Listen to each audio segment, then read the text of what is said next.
Hi friends, today's update.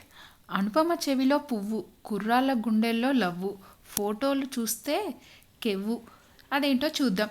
Anupama ప్రస్తుతం rest మోడ్లో ఉన్నట్టు కనిపిస్తుంది. డీజే టిల్లు, ఈగల్ సినిమాలు అయితే రిలీజ్కి రెడీగా ఉన్నాయి. ఇంకేం ఇతర ప్రాజెక్టులను ఒప్పుకున్నట్టుగా కనిపించడం లేదు. అనుపమ ఇలా ఫోటో షూట్లతో కాలం గడిపేస్తుంది. అనుపమ ప్రస్తుతం ఫుల్ జాలీ మూడ్లో ఉన్నట్టుగా కనిపిస్తుంది. ఇలా సండే రోజున జాలీగా గడిపేస్తుంది. చెవిలో పువ్వు పెట్టుకొని క్యాజువల్ డ్రెస్లో కనిపించింది. ఆ నవ్వులతో అందరినీ కట్టిపడేస్తుంది.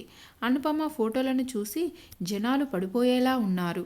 అనుపమ చెవిలో పువ్వు, మా గుండెల్లో లవ్వు అనేలా కవిత్వాలు చెప్పుకునేలా ఉన్నారు. అనుపమ త్వరలోనే రవితేజ, ఈగల్ టిల్ స్క్వేర్ సినిమాలతో ఆడియన్స్ ముందుకి రాబోతుంది. ఇదండి ఈరోజు అప్డేట్. ఈ అప్డేట్ కనుక మీకు నచ్చినట్లయితే లైక్ చేయండి అండ్ సబ్స్క్రైబ్ చేసుకోండి. మరొక అప్డేట్తో మళ్ళీ కలుసుకుందాం. అంతవరకు బాయ్.